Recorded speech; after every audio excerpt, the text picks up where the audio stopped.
Hello my dear students, I am Prerna, your home science mentor. Very good evening student. आज के session में हम discuss करने वाले हैं कि जो इस टाइम पे सबसे ज्यादा चर्चा में है एलटी ग्रेड वैकेंसी, इसके सब्जेक्ट कॉम्बिनेशन के बारे में हम लोग इस वीडियो में जानने वाले हैं। तो सबसे पहले तो मैं आप सभी लोगों का स्वागत कर लेती हूं आज के इस सेशन में। और इस सेशन में मैं आप लोगों के एक डाउट को क्लियर करने वाली हूं कि आपका सब्जेक्ट कॉम्बिनेशन क्या रहना चाहिए अगर आप यूपी एलटी ग्रेड एग्जाम का फॉर्म भरना चाहते हैं। देखिए, मैं आपको बता देती हूं, अगर आप में से कोई भी लोग हैं जो नए हैं, मेरे साथ जुड़ना चाहते हैं, home science by Prerna ma'am search कर सकते हैं।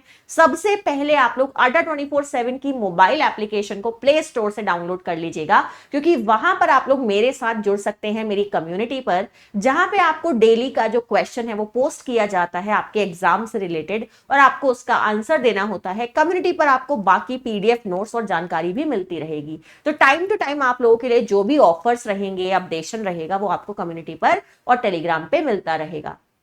तो आप लोग home science by Prerna ma'am search करो, जुड़ जाओ और अड्डा 24/7 की मोबाइल एप्लीकेशन डाउनलोड कर लो। अब देखो, ये तो सब लोग जानते हैं कि अभी तक हमारा कोई भी डिटेल ऑफिशियल नोटिफिकेशन नहीं आया है, पर फिर भी बच्चों के दिमाग में बहुत सारे डाउट है कि मैम हम फॉर्म भर सकते हैं या नहीं भर सकते, हम कैसे फॉर्म भरें, क्या करें, कब से भरें। तो देखो, ये सारी बातें तो मैं ऑलरेडी डिस्कस कर चुकी हूं कि एज लिमिट क्या रहेगी, आपका जो एग्जाम है उसमें मिनिमम एज क्या है, मैक्सिमम एज क्या है, एज के लिए कोई रिलैक्सेशन मिलेगा भी या नहीं मिलेगा, है ना। ये सारी बातों पे हम ऑलरेडी चर्चा कर चुके हैं। ओटीआर कब से स्टार्ट हो रहा है ये भी मैं आपको ऑलरेडी बता चुकी हूं। ओटीआर करवाना जरूरी है इस फॉर्म के लिए, ये भी मैं आपको बता चुकी हूं।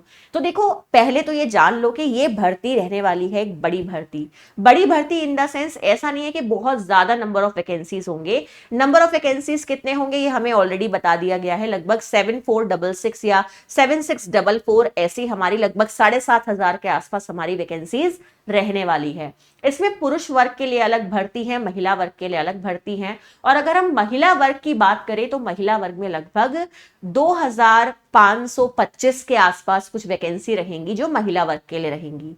तो जो महिलाएं हैं वो तो भाई उसी वर्ग के लिए अप्लाई करेंगी। अब बात कर लेते हैं सब्जेक्ट कॉम्बिनेशन की। तो देखो, जो सब्जेक्ट कॉम्बिनेशन है उस पर बहुत चर्चा चल रही है कि क्या सब्जेक्ट कॉम्बिनेशन रहने वाला है, क्या मैं अप्लाई कर सकती हूं या नहीं, क्या मैं अप्लाई कर सकता हूं या नहीं।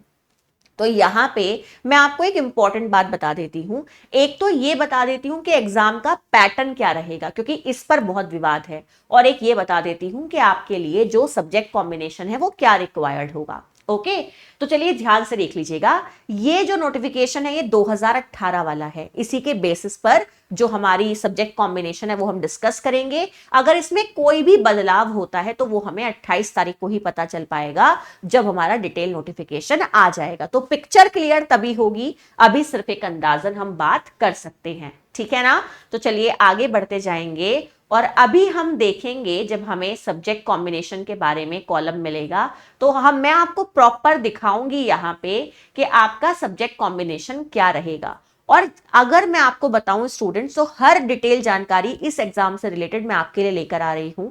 और जैसे ये कॉमन जानकारियां हो जाएंगी और हमें क्लैरिटी मिल जाएगी कि भैया पेपर का पैटर्न क्या रहेगा, तो हम प्रॉपर यूट्यूब सेशन को स्टार्ट कर देंगे आप लोगों के लिए। क्योंकि जब तक पेपर के पैटर्न की प्रॉपर क्लैरिटी ना हो, जब तक आप कैसे किसी चीज की प्रॉपर तैयारी कर सकते हैं, है ना। तो अभी मैं आप लोगों को बताती हूं स्टूडेंट्स, एक सेकेंड रुकिएगा, just wait a minute.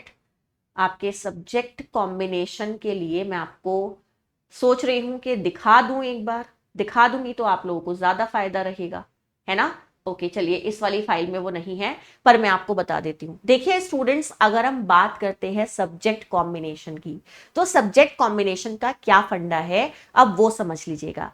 Subject combination का फंडा ये है कि अगर हमें एग्जाम देना है तो हमारे पास क्या मिनिमम एलिजिबिलिटी होनी चाहिए, क्या वो सब्जेक्ट है जो हमने पढ़े हुए होने चाहिए। तो देखो, सबसे इंपॉर्टेंट बात तो ये है कि अगर आप ये एग्जाम देना चाहते हैं तो आपके पास सबसे इंपॉर्टेंट चीज है कि आपके पास ग्रेजुएशन और बीएड होना जरूरी है, ठीक है।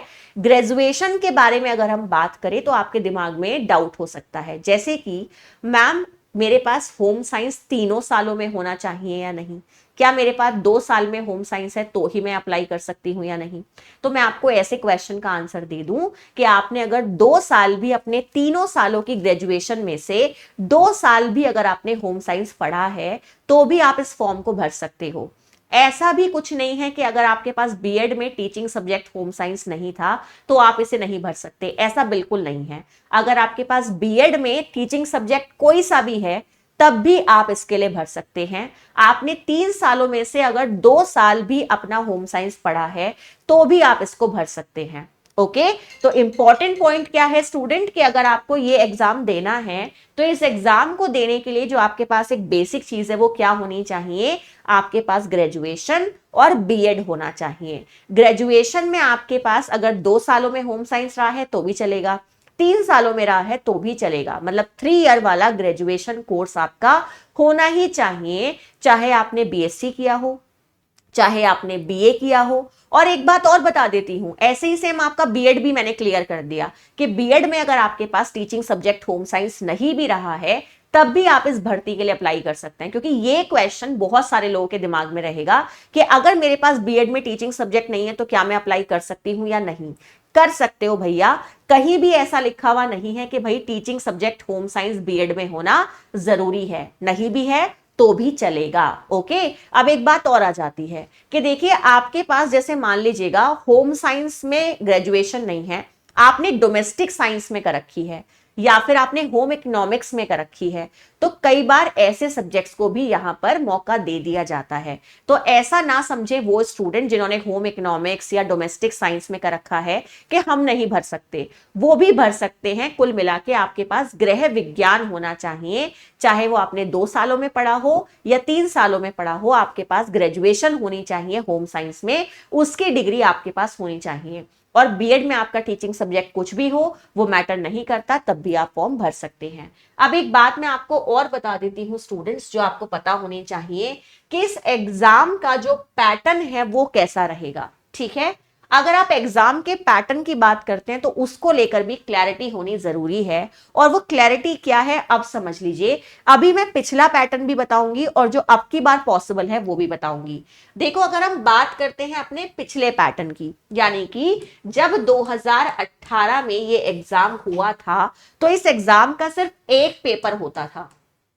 ओके, ओनली 1 एग्जाम इसको लिए देना पड़ता था, जिस एग्जाम में 30 क्वेश्चंस होते थे आपके, जो कि होते थे common questions. Common question in the sense जो आपके जर्नल क्वेश्चंस होते थे, एंड आपके 120 क्वेश्चंस होते थे जो आपके सब्जेक्ट के होते थे, है ना। सब्जेक्ट से रिलेटेड आपके कितने क्वेश्चंस होते थे? 120 क्वेश्चंस होते थे। ये वो पैटर्न था जो 2018 में था, है ना। तो यहां पे आपका आप देख सकते हो, आपका पेपर का जो आवर्स है वो 2 घंटे का आवर्स रहता था, मतलब 2 घंटे का पेपर होता था, और हर सही आंसर के लिए आपको 1 नंबर मिलता था। और इस एग्जाम की अप्रोच बाकी एग्जाम से अलग है। आप किसी भी एग्जाम की तैयारी कर रहे हो, इस एग्जाम की अप्रोच बिल्कुल अलग है। इस एग्जाम की तैयारी आपको बिल्कुल अलग ढंग से करनी पड़ेगी।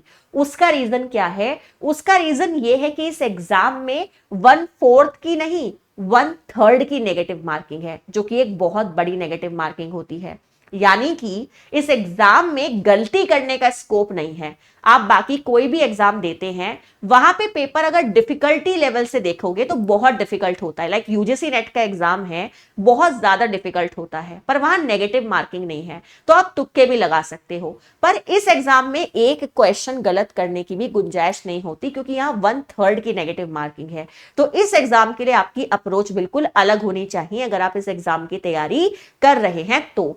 अगर हम बात करते हैं इस बार के पैटर्न की कि क्या पैटर्न रह सकता है, अभी ये जो मैं आपको बता रही हूं ये लगभग 95% श्योर है कि ऐसा ही पैटर्न रहेगा जो मैं बताने जा रही हूं।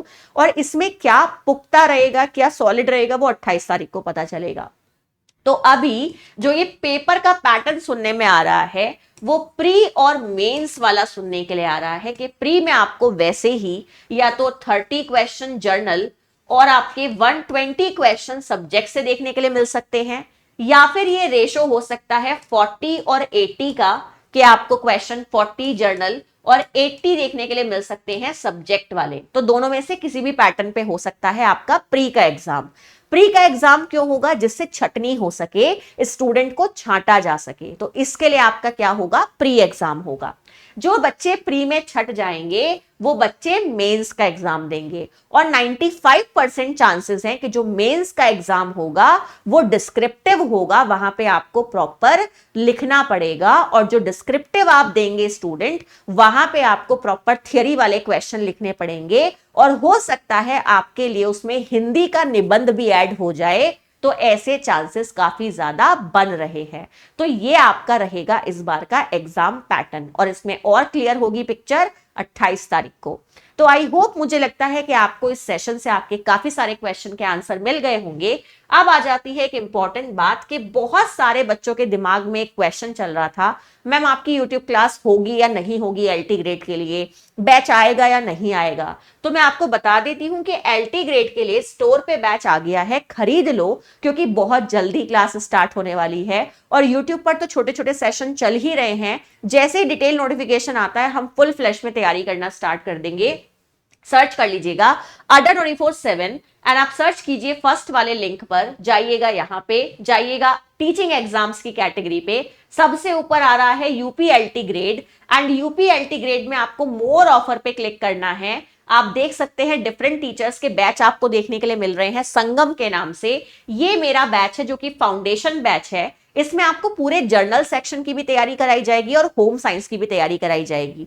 और आपका जो बैच होगा उसमें अगर आपको डिस्क्रिप्टिव राइटिंग करनी पड़ गई तो उसकी भी तैयारी करवाई जाएगी, आपको प्रॉपर मैं आंसर लिखना भी सिखाऊंगी। तो आपका मोर ऑफर पे जाना है, एंटर कूपन कोड आपको अप्लाई करना है Y571, और जैसे ही आप इसको अप्लाई करेंगे 1839 में पूरे 9 महीने के लिए आप इस बैच को खरीदेंगे। जर्नली हम लोग जो वैलिडिटी ऑफर करते हैं वो 6 महीने की करते हैं, पर ये लंबा और डीप नॉलेज वाला एग्जाम है, जहां पर जिसकी कॉन्सेप्चुअल क्लैरिटी होगी वही एग्जाम क्वालिफाई कर पाएगा। तो कॉन्सेप्ट के बेसिस पर ही आप सारे क्वेश्चन सही कर सकते हो, रटने के बेसिस पर नहीं कर सकते, क्योंकि मैंने बोला कि इस एग्जाम में गलती करने की गुंजाइश नहीं है।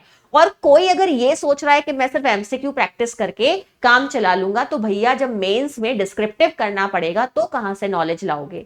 तब भी तो डिटेल में चीजें याद करनी पड़ेंगी, और उसके लिए नोट्स होने जरूरी है।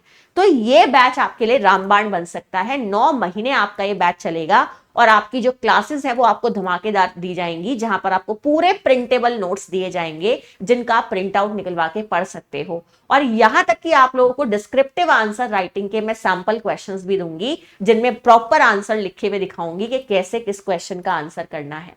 आई होप आपको सेशन अच्छा लगा होगा। डिस्काउंट कोड याद कर लीजिएगा Y571 फॉर मैक्सिमम डिस्काउंट, अगर आपको इस बैच में एडमिशन लेना है। Bye, take care, good night.